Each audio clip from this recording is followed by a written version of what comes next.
Hey guys and gals, this is part 2 of our interview with Travis Steffen. If you haven't heard part 1 yet, make sure to go back and check it out. As always, make sure to subscribe and like the podcast wherever you find it. That's enough of me. Enjoy the rest of the show. In every episode, we always like to ask the guest for a quote. What do they live by? I think the one that I gave you was reality is a choice. I mean, for me, one of the first coaches that I hired in business was actually someone who was very, very deeply versed in law of attraction, which I thought was total garbage when I first got into the game. Like I'm very left-brained, very analytical, very scientific, but I did start to see evidence and parallels of a lot of very successful people that I really respected that were completely living and breathing this thing. And so I hired a coach to help me figure it out and help me figure out, is there something here? Her name's Christine Meyer. She just came out with a book and really, really smart, just in this, especially in this one realm. Very quickly realized that, it's, for a lot of people listening, like typically most people will have a very strong opinion one way or the other about like law of attraction and manifestation and so forth. And they're either going to be all for it or all against it. And what I would say to those people is, if you really think that the dramatic limitations of our biological human minds to understand everything about the universe, like if you think that if like your brain is actually able to perceive what's really going on around you in every way, you're kidding yourself. Like we don't even know what happens when we die. Like our limitations are pretty dramatic in the grand scheme of things. So for me, I had to just open my mind to another possibility of saying, all right, I don't know everything, far from it. And this seems to be a parallel with like that a lot of the world's most successful people live and breathe. There has to be something here and I need to find out what that is. Very quickly, I realized that, it was like the power of my own belief and my own thoughts that were going to like help craft the world around me. And it's beyond just the power of positive thinking. It really is beyond that. Like I've seen some very spooky and dramatic things happen through just being very disciplined about my own thoughts and what I allowed to permeate my headspace. And so I'm like a firm believer in that, your reality is what you choose it to be. It doesn't mean you're going to close your eyes, snap your fingers, you wake up in a completely different world. No. But it does mean that, like, for example, if I'm somebody that just has a very simple life with a very normal job and I'm not satisfied with it and I want to be Mark Cuban or something like that, basically I would have to close my eyes and start to think, okay, like if I was Mark Cuban today, how would he feel? And start to feel like that emotion that you imagine someone in that seat feels. And then imagine, all right, what action would he take if he's in my shoes? And just start to like allow that to happen and you'll become that person. You might not have the results that person will eventually yield, but you can like make a decision to be the hero of your own story today. And I'm not that guy usually that will be like the Gary V, just do it, motivational stuff, rah, rah. Like I'm usually not that guy. I'm very practical and actually I'm kind of anti a lot of the stuff he says for the most part. But in this one case, I think like your reality around you is absolutely a choice. Like if I could wake up tomorrow and say to myself, I want to be an angel investor, like having never done it before, and say to myself, all right, so as an angel investor, I obviously need to learn as much as I possibly can about how to become the best angel investor in the world. And I need access to deals and I need to access to network just like any great angel investor would. Like this would be an ongoing practice for them. So that's what I'm going to do. And just the act of living that already, like in that moment, that decision to start living that, like that's what I am. So this is what I do today. It goes astoundingly far. So you're also visualizing. Yeah, I mean visualizing, but even beyond that. So it's beyond just visuals. Like it's immersive. You're actually living it, and it's not like even VR where it's like, okay, I'm living this thing, but I actually know in the back of my mind it's not real. Excuse me. it basically has to be 100% your reality. Like I'm deciding right now, this is me now. Like this is me now, and that's just how it is, right? Like this isn't a mask I'm putting on. This isn't a costume that I'm putting on that I'm taking off, and then I'm like actually secretly this old version of myself at the end of the day. Like I'm just making the decision in that moment, like this is me now, and that's it. And this is what's happening. This is what's in the process of happening. And I just have to take the actions that are required along the way. For example, if I woke up tomorrow and I said, all right, you know what? I want to go to Miami. Is there any doubt in my mind that I'm going to be in Miami a week from now? No, because I have a GPS, I have a car, I have money in the bank so I can buy gas. And if I don't, then I have every means to get that. But there's a path. There's a very clear path, and all I have to do is follow it. And thankfully, in today's day and age, like basically everyone has unlimited access to unlimited information. You could ask me any question right now. I could say, hold on a second, get on Google, and I'll have the answer for you. So basically, it's just a decision at this point. Like this is me now. The path is already there. Like I just have to do 5 minutes of research, and then I have to execute. And there's no hesitation. There's no doubt. Like I am this person, and I just have to do what this person does. I was thinking while we were talking earlier on, I've never asked anybody this, and I thought it was always just a crazy question. But after hearing you say this, is that really your secret sauce? I would say yes. I would say more so than people think. I have some gifts, I suppose, but most of what I do is learned behavior that anybody could acquire. Like I wasn't born into money. My mom was a teacher. My dad he worked like as a construction inspector for the city. Like we didn't have money. We didn't really have any money. I didn't have anybody that was a mentor. I didn't have any special access. I didn't go to school for this or anything like that. I just kind of figured it out along the way through making decisions and saying, okay, I'm deciding that now I'm an entrepreneur, and now I just have to figure out what that means. And now I have to figure out what the first thing is. Like people, I think oftentimes get wrapped around the 2 million things they have to do to get where they want to be. But if that's just your identity, all you got to focus on is what you have to do today. And that's a much less daunting task. So for me, I think the secret sauce is just making a plan and believing, and not being afraid of going broke. Like that's another big thing. I think so many people are terrified of going broke. And like I've taken huge risks before, and I've gone so far beyond broke. Like there have been times in my life where I've been nearly $1 million in debt, not even owning any assets. Like this isn't, buying a bunch of real estate and having a title to a bunch of homes that have mortgages on them. This is like actual real, like almost $1 million in debt because of, some really crazy things that happened in business. Even in those moments, like there's a little bit of anxiety there, but like the decision that I made mentally was, all right, well, I'm going to figure out a way to pay it back. And like, for example, this last round that we raised for Growflow, like we're a cannabis software company. We build software for large cannabis and hemp operations across the United States, and not the most popular sector for institutional investors. A lot of their LPs are not wanting to dabble into something that's federally illegal, even though we don't touch the plant. But it is still a very nascent industry. There's a lot of volatility. There's a lot of like people going in and going out of business.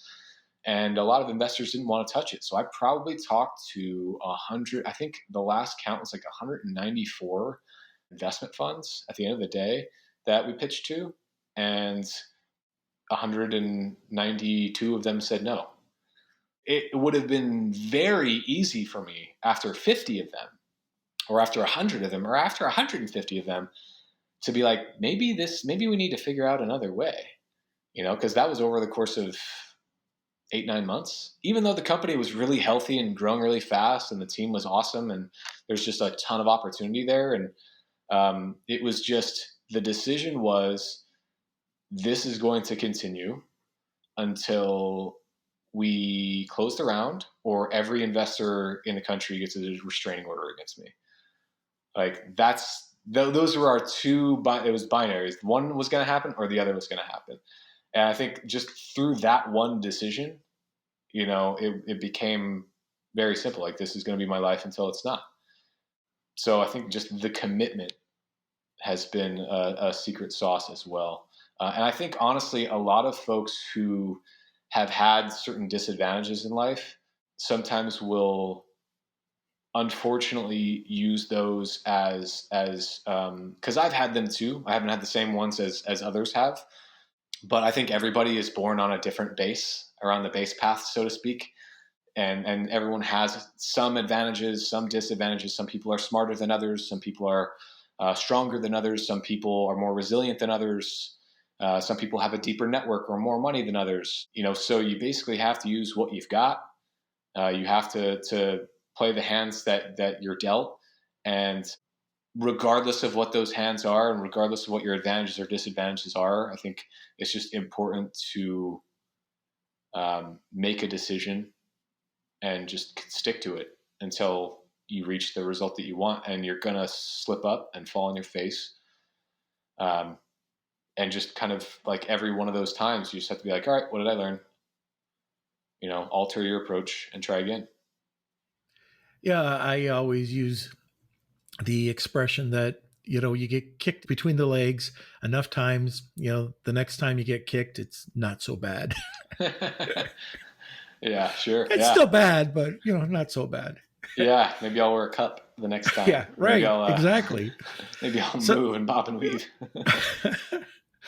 So now I want to talk about hurdles and struggles. One thing I talk about, and I hate hearing, is when people say that people are lucky, or, oh, they're in the right place at the right time.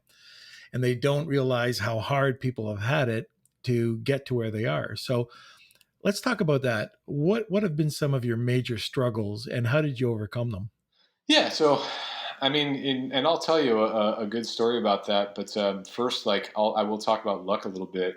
I do think that luck exists. I think luck exists for everybody. And I do think so. One of the things that they teach you in professional poker is, in the short term, poker is a game of luck. Plain and simple. You can't control what cards come out. You can't control what cards your opponents are dealt or that you're dealt. And you can't control what the dealer flops out on the table. All you can do is make the best possible decisions you can with the information that you have. It's a game of incomplete information. However, in the long term, poker is a game of skill, because inevitably the odds are going to even themselves out. If, for example, I get all in with you before the flop and I have a pair of aces and you have a pair of twos, I'm a 4-1 favorite. Plain and simple. I'm going to win 80% of the time right there. But 20% of the time, you're going to catch a two, or you're going to get a backdoor straight, or something is going to happen where I'm like, my money will go to you. But as a poker player, I'm celebrating that hand regardless of the outcome, because I know that 80% of the time, like I have positive equity in that decision 80% of the time. And I will get every single dime I have in the world in on that hand. And I'm the kind of guy that will take an even bigger risk and say, I have a 50.1% edge. I'm getting all my money in the middle because I have a statistical edge. If you continue to play hands, and you continue to play hands over the long term, the luck will even out. I mean, luck absolutely exists, but it exists in the short term. And if you continue to play hands and you continue to try over and over again, you're going to reach the long term. The statistics will even out. And, a lot of old school quotes will say, like, I find the harder I work, the luckier I get, kind of thing. And that's why, it's just simple math. So, like, for me, like, I think the hardest workers are the ones that definitely put themselves in the position to get lucky more often than others will. So let's see, for me, something that happened that did not go well. I was running workout box for 5 years with my business partner, Simon Turner. He was a brilliant engineer, and we built that company up, ended up selling it to a publicly traded company out of Las Vegas. I took my portion of the payout, and I started a company that was kind of like a rent and engineer fractionally with product management included service. So it's basically if you can't afford a full-time software engineer as a startup or something like that, you can rent a portion of the software engineer, and you'll get product management included. Give us your job, we'll do it. It'll go a little bit more slowly, but you're going to pay less, and it's going to be a fixed monthly rate. So that started to take off a little bit. We cracked low six-figure revenue in the first year with a skeleton crew, but I realized that I just hated running that company. It was a lot of just angry client babysitting. So I elected to sell it. Sold it to a graphic arts firm out of Manhattan. But I had sold, that was the fifth company I had sold at the time, and I was in my mid-20s, so I was cocky. I was pretty brassy. I was like, I've done this before. It's fine. And I didn't hire an M&A consultant. I didn't hire a business broker. I just went with an attorney to draft the paperwork and, went that route. So they negotiated a deal with me. They would make a down payment, and then they would do an earnout. And like as the company moved on, like they would just pay me a chunk every month, and that's how I was going to move forward. So took my deal with them, and my got back in business with Simon Turner, and he had just I think bought a piece of real estate with his chunk, and we leveraged that sale into a hard money loan that allowed us to start another company, which started going phenomenally well. We had like 250,000 users within 6 months, and we were just about to add our monetization pieces. And the buyer of the prior company came back to me and they said, we've run the numbers and we've realized that it is going to be more expensive for us to pay you the money that we owe you than it will be for you to sue us and have us defend ourselves in court for the next couple of years. So go kick rocks, and we're going to keep your company and not pay you another dime. See you later. And obviously I'm panicking because I'm like, well, we had a contract. And in my naive 25-year-old mind, contracts are the law, right? So no one can break them and blah, blah, blah. Well, what most people don't realize is when you get to that level, people break the law all the time, and it's a lawyer game. It is a game of lawyers and settlements. It's a cost benefit thing. Your favorite companies have broken the law so many times that they will forget how many times they've broken the law, and they'll settle out of court, and things will happen like that. Or the people that they're up against, they'll know that they shouldn't even sue them because the other side is going to have a ton of legal firepower and way more money, and they're never, ever going to win. So my attorney basically said, they're right. They're correct in their calculations.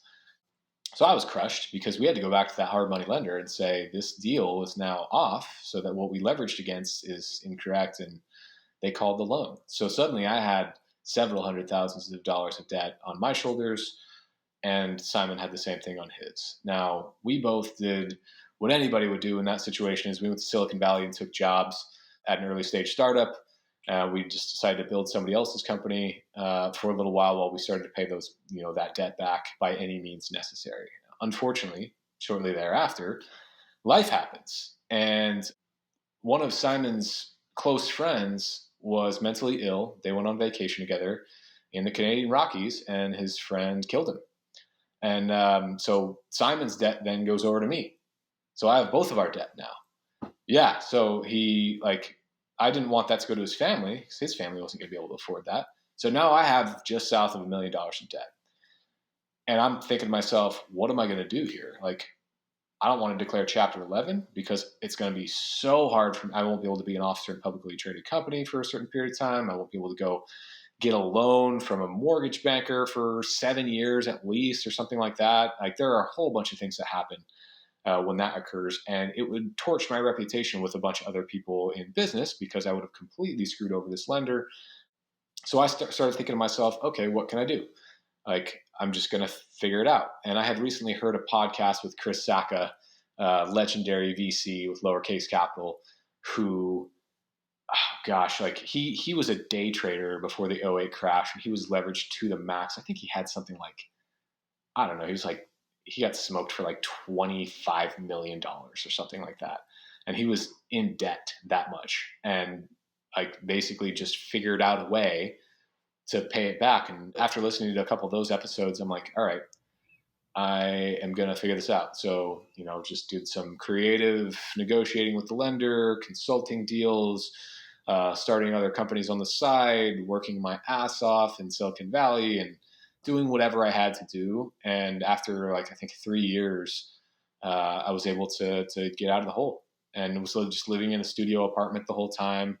And, gave up my car, like everything like that, and just did what I had to do for those 3 years. And then the second I had that debt wiped away, I called the company that I had been building for 2 other founders. I was not the founder of that company. I was not the CEO. I was like, all right, this is the end of my tenure here, and I've got to go back to doing what I do. And so it was a huge failure because it wiped away all of my prior successes, like financially, basically overnight, and then some. And I had to start from way below scratch. But, in hindsight, everyone pays tuition, It is what it is. On Amazon, we call it the Amazon tax. Sure. So at the end of the day, what did you learn from it? Well, I mean, the tactical things I learned from it was like, don't skimp out on your service providers when you're trying to make big deals. Like, make sure that you're looping in a lot of experts, pay them their money, they're worth it. That was a big one. Another big one was I was really getting a lot of gratification, a lot of validation from being seen as an expert at that point in my life. And I told myself, I am so naive and I don't know what I'm doing nearly as much as I thought I did. I've just effectively I've been very fortunate. Like, I've worked hard, but I've been very fortunate, and I have a lot more to learn. So I'm going to go on a hiatus of teaching anything to anyone.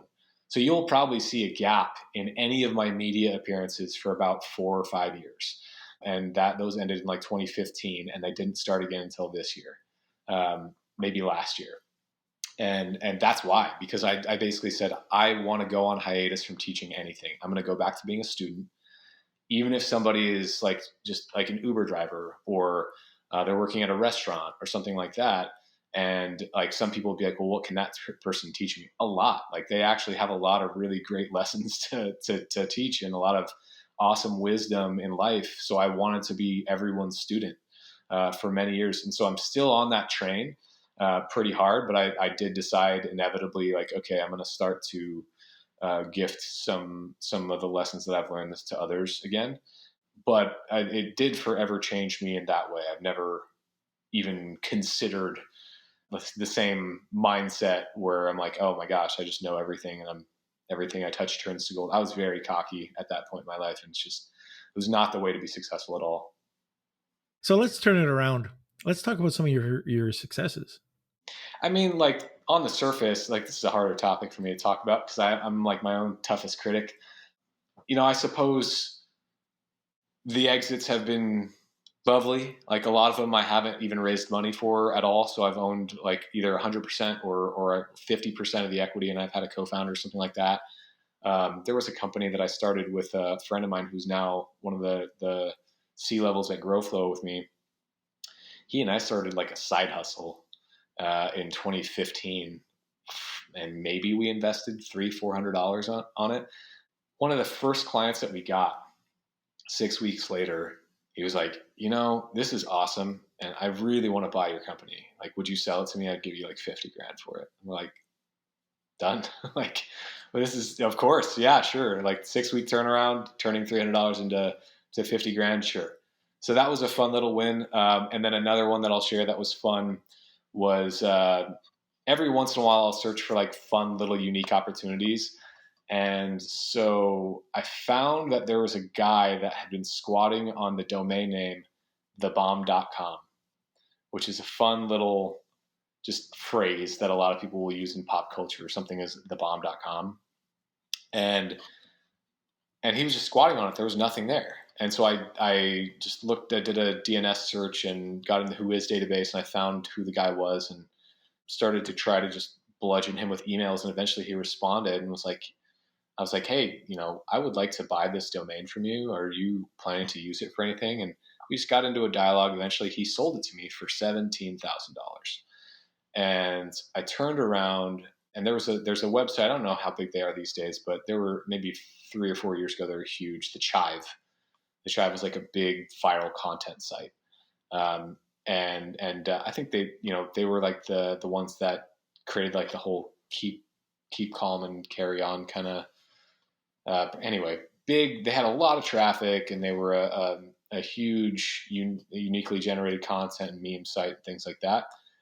So I turned around, reached out to them through Andrea, actually, and Andrea actually came in on the deal with me. And so we bought the bomb.com for 17 grand, and 4 days later sold it to the Chive for 80 grand. So that was a fun one too. Nice. Well done. Thank you. Oh yeah. So I would say those are my favorite. They were not like the biggest things that I've done, but they were probably like the closest thing to alchemy, like just turning coal into gold, like in one swipe of the magic wand, so to speak. So those are some of the ones that are my favorites. Yeah, so those successes sound fantastic, but I do want to know a little bit about Growflow. Can you tell me more about that? Sure. So Growflow. So it's actually, this is the first company that I've actually came on board as CEO for. I actually didn't start this company. This is the first time this has ever happened in my career to date. I was always very, just for whatever reason, married to the idea of being a founder. And inevitably, I just found that. So I had been working with two founders of Growflow since they started the company. They went through an accelerator program that I was a guest mentor at, and they saw my talk and reached out and basically said, hey, we've done everything that you said to do in your talk. This is what happened. Like, what can we do now? And that's pretty rare, when you get somebody that implements things that explicitly and is just that willing to. Because I mean, if you're giving advice, most people will think it's amazing, and then they'll just go back to living their lives. They won't actually implement things. And when you hear about somebody actually taking your advice, for me anyway, I'm much more inclined to give them more because I know that it's not going to go to waste. I'm not wasting my time. So I started to have calls with them once a week for about 45 minutes and said, all right, have you thought about this? Do this thing, do that thing. And they started to realize very quickly over a couple of years, the company was growing faster than they knew this was their first tech company. They didn't really know much about scaling companies. And they approached me and said, would you consider coming on as CEO? And I had just started another company and we had just raised money for it. And so I was against it. I was dead set against it. I said, look, I'll help you with your search because I'm not sure that this is the right time for me. But at one point I said, all right, you know what? Until we find the right person, I'm going to come on board for 90 days. It's just like I'll be the ghost in the machine. Like no one will know that this is me. No one in the outside world will know that I'm running the show. Like I'm just going to put the hat on for now. And then when we find the next CEO, like I'll transition it to them. And really quickly, I found that the team was really enthusiastic about, having a new leader. And I was not expecting that. I was expecting a lot of people to be set in their ways and really loyal to the founders. And they were, but the founders weren't the only ones that knew that they needed some more seasoned leaders at the helm. So it actually was a really great situation. And I agreed to come on board full-time as the CEO and had to find a CEO of my other company to take my seat, which, he's still there today and that's going great. So Growflow we do compliance, inventory management, point of sale, analytics, and sales tools for cannabis and hemp companies in the United States. Basically, we are the backbone and the back office software that helps cannabis companies run their businesses. We are one of the market leaders. I think we're the number 2 or 3 option in the country right now. But we will, just based on our pace and our trajectory, we will be number 1 easily within the next calendar year. We're about 60 people today, about $6 million in annual recurring revenue. We just raised, we've raised $10 million total. 8.5 of that came April 1st of this year. So right as all COVID shutdowns were happening, and then the world financial system just cratered. So we are very grateful and very fortunate to have closed that when we did. Well, very timely. So at the beginning of the interview, you said you got into business because you wanted to make change in the world, and you were trying to think of ways of like visualizing how you could achieve that. So at this point, are you happy with the amount of change? Do you see the change that you're making in the world? And maybe if not, what's the next big thing for you? Yeah, I'm definitely not happy with it. I'm not satisfied whatsoever. I definitely think that, like, for example, the level of impact I want to make will be one where it's like, will change the course of humanity's future forever. And so, like, I'm not satisfied with just having a good business. I'm not satisfied with just having like a market leading business. I'm not satisfied with anything like that. And business isn't even the end game. It's like the engine of impact. So, like, for example, one of the ventures that I've always wanted to get started with, but it's like a theoretical mega structure at this point. It's a space elevator. So it's basically like, it would require raising well over $1 billion and mounting 100,000 kilometer long cable off of an oil rig off the coast of Ecuador along the equator into low Earth orbit, and then having robotic tether climbers transport large heavy objects into low Earth orbit without rocket propulsion. Like, that's, theoretically speaking, that is one of the only possible ways to colonize other planets, unless you want to send like a couple people and very few very light things through rocketry to like populate that planet. But there would be able to be no like mass migration event. There would be able to be no mass exploration, because rockets, like, there are only 10 entities in the history of humanity who have ever sent a rocket into space, ever. Like, it's like SpaceX has spoiled all of us by making us think that rockets are easy. They're not. They're like one of the hardest things for human beings to do. They're prohibitively expensive. They're horrible for the environment. They can't carry heavy objects to space, and they're super dangerous. 1 out of every 5 or 6 of them explode. So it's a scary thought to think that we're basically tethered to this rock, and we're just like prisoners on it. We couldn't get off of it if we tried. So basically, what I would love to do, it's like, to me, unlocking access, like economic access to space for the masses.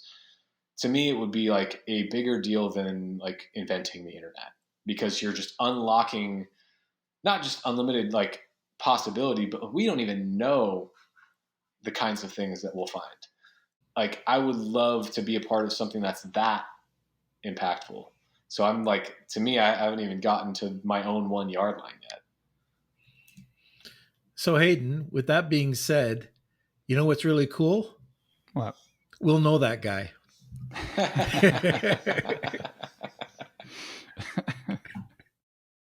So we're winding down to the end of the show, and I always have one question that I like to ask our guests, and that is, do you know a guy? Yeah, one of my closest friends, his name is Joe Stolte, and right now he's the chief revenue officer for Growflow, actually. He was the co-founder that I sold that company with, that I told you that we sold it in about 6 weeks. So Joe, I actually got really close with Joe because we started basically like an accelerator, like a tech incubator house together in Venice Beach. It was like a 7-bedroom, 3-level house with several different startups that were in it. He was running a music company. I was running a couple different companies at the time. And he had that traditional business background. He had gone to school for business. He had been a manager he had been a management consultant. He had been in like a leadership position at Microsoft. He had run a venture fund. He was a real estate investor. He was doing all these things in very specific ways that I was completely unfamiliar with. So I basically was like a sponge and listened to everything that he said. And, we just really fed off each other's energy, and we're still really close today. But like, he's like still probably one of the most impactful people in my life. Like, I definitely feel like I've learned more from him than I probably have from anybody else at this point. Oh, that sounds great. I can't wait to reach out to Joe. But I've got to say, Travis, there was a ton of information that you provided today. I thoroughly enjoyed it. And Hayden's going to have a lot of writing to do because there were so many references that you made. I got to check them out. So anyways, thanks again for being on. Awesome. I appreciate you having me on, Norm. That concludes our interview with Travis Steffen. Make sure to tune in next time for our interview with Bob here. Bob is on faculty at the University of North Texas in the sports management department. This was a great conversation because Bob's one of those guys who constantly throws himself into uncomfortable situations and has a pretty unique view right now because of his place in sports and education, both of which are heavily impacted by COVID. Anyway, make sure to check it out, and I'll see you next time.